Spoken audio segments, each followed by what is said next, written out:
Hey guys, welcome to part 7 of the Donkey Kong Country Let's Play. And this time we're going to finish off World 5. But not before a dip in the lovely Poison Pond. Yeah, I don't exactly know why we're swimming in this random green sludge that is titled Poison, but I don't know, apparently Donkey Kong thought it was a good idea. Now, if you're wondering why I'm backtracking, there's a very good reason. I actually forgot On Guard. This level actually took me a few tries, but I did actually end up stumbling upon On Guard, but that time I forgot him, so I figured I'd come back and show him off. But that is actually what I was talking about in an earlier part, where the animal buddies can get very hard to find in later levels. They're very, very hidden. But anyway, so poor On Guard being trapped in a box at the bottom of the Poison Pond. We've now liberated him, and he's going to help us. Quite a bit, actually, because this level can get a bit annoying. It's definitely, off the top of my head anyway, I think it's the most difficult underwater level. But anyway, as you can see, very handily dispatches those piranhas and the squids. One thing that I did actually kind of like in Donkey Kong Country 2 is that they did levels where you actually play as the animal buddy themselves. So you actually couldn't lose the animal buddy as such. At least not that I remember anyway. As you can see, I just lost him there. Unfortunately, I didn't move out of the way fast enough because I didn't think the spinny wheel would actually get that far over. But, you know, anyway. He served his purpose, he got us a bit further through the level, but yeah, in Donkey Kong Country 2 they actually give you levels where you can just play as the animal buddy. And, yeah, I thought that was a really good idea because I love using the animal buddies, but they're very easy to lose, and they don't appear, you know, quite as often as I'd like in this game.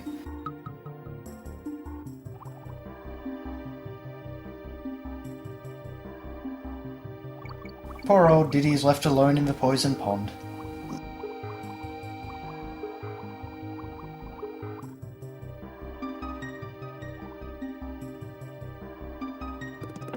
Luckily he's found Diddy, yeah, Donkey though. But then we've got them in some more devious arrangements, so you've got the spinning wheels and, well, the spinning wheels of spinning wheels, and the very fast-moving ones like that. So, yeah, this is definitely a much more stressful, yeah, underwater level. And Croctopus, whatever it was called, was not, you know, it was more stressful, but not too bad. This one can be pretty tricky. But definitely getting On Guard at the beginning, and then, you know, finding decarry barrels wherever you can, that definitely helps a lot. It's also actually, I believe, by far the longest underwater level, because in this particular playthrough I actually didn't die, and, you know, it still took nearly 5 minutes, so, yeah. Unfortunately, I didn't realise soon enough that there was going to be one coming from the ceiling, so I didn't get into that little gap there. You've got to kind of really judge everything. Now here's a tip for this part of the level, because this can easily kill you. Just basically inch right very slowly, because these piranhas will come at you at all different speeds. You can see that one on the bottom there just came quite fast. So you've just kind of... ooh, nearly got hit there. You just kind of got to really inch forward, and it's annoying. It's a bit boring, but it's, you know, it'll save you a big headache. You've got very little chance of getting through it while just going full speed to the right. And then they decide to give you one last trap. So even if you do get the timing right when you start going through there, the piranha will probably get you. So yeah, it's very devious level design. But we've come to the exit, so no more poisonous water for us. Although I guess I was wondering, you know, if Donkey Kong should be in a poison pond. Well, I guess he doesn't breathe underwater, so I guess he might be alright. I love that animation. But that does actually raise another question of how does Donkey Kong breathe underwater in this game? Donkey Kong Tropical Freeze has actually brought in the notion that Donkey Kong does have to breathe. And you actually have an air meter from what we can tell, but So that's a bit weird. I mean, it makes more sense, but it kind of makes underwater gameplay a bit more limited. But anyway. So now we have the second take on the minecart level, and this is the only other minecart level in the game. So as you can see, you actually don't jump with the minecart anymore. You actually have to jump out of the minecart into a new minecart or onto a rope.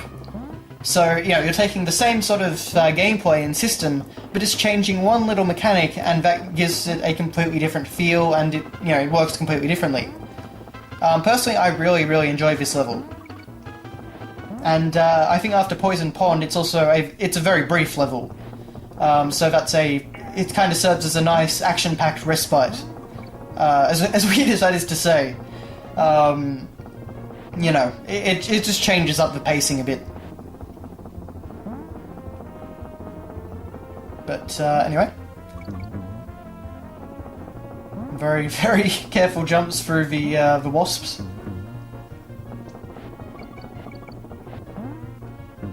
Making use of... Actually, this level pretty much makes use of, well, most of the main mechanics. The only one that probably doesn't really get used is barrel throwing, because we've had rope swinging, we've had the tyres, we've got the minecarts. You know, we've got the Kremling enemies and the wasps and the vultures, and it's actually a pretty jam-packed level in terms of, you know, all the different elements at play here. Even the floating tyres and the barrels. But, you know, as soon as it starts, it's pretty much over. The minecart levels in this game are really good. I like them more than the minecart levels of most of the other Donkey Kong Country games, to be honest. So it's kind of a shame in that way that there are only 2 of them. But I guess that's why I like them, because they are kind of a bit more... Yeah, they're not nearly as ridiculously difficult as the ones from Donkey Kong Country Returns. But anyway, so we're in the back in the factory now. And as you can see, we're having some issues with the lighting, so you can only see at very specific intervals now. And that can make for some very, very tense platforming. But it kind of slows down the level a bit, but it's a very neat concept, and you know, definitely makes you try and think about everything before you leap. But of course, you've also got to take note of enemy placement and how they're moving towards you, so that you can, you know... You've kind of got to guess where they're going to be based on where they were when you last saw them. So it's a fun switch up to the, you know, standard platforming gameplay. Again, this game just has so many great ideas in all of its levels. It's just really, really fun to play. It's really fun to see what's coming up next, for the most part.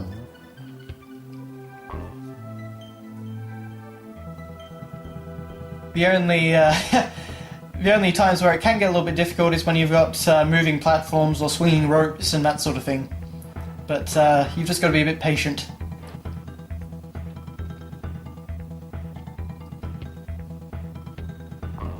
Actually, for the record, this is actually another one of my favourite tracks as well.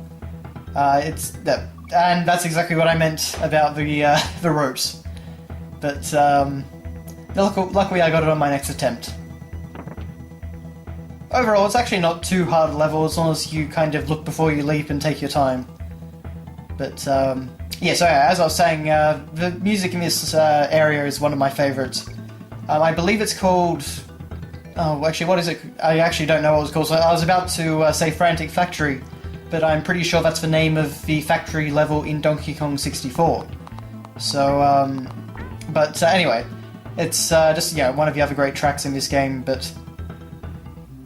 Anyway, so now we've got these platforms which actually move, as you can see by the arrow directed, they move down when you step on them. So you've got to be very quick and kind of guess at their location based on what you saw before the lights went off. But anyway, with the orangutan stopped and a small army of Kremlings heading towards us, I actually didn't realise at the time that they were walking towards me. We're just about done with the level, I think. Yep, just one evilly placed claptrap right there. And if I remember correctly, I did actually die to him the first time I got to there. But anyway, now time for a new boss. And again, it's actually not a recycled boss, but again, it's not really a great boss. Basically, it's just it's this oil drum with an evil face painted on it, and he spits out enemies and tries to crush you after you defeat them. And that's it. really nothing that exciting. But, you know, at least he's something different. At least he's not another naughty beaver or anything like that.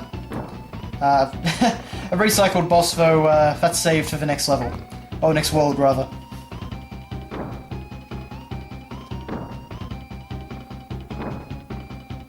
I think the next one might be his last. Maybe not quite, actually, looking at the timing. But, yeah, I mean, this is easy to avoid. You just keep running back and forth. He doesn't really follow you very well. I mean, all the bosses in this game, except for the final boss, really are a cakewalk. There's really nothing to cause trouble. I don't really understand why the armadillos were the very last enemies to come out of there, but anyway. So the barrel finally breaks for some reason, and we get another banana. And that's the end of part 7, so thanks a lot for watching, guys, and I'll see you later.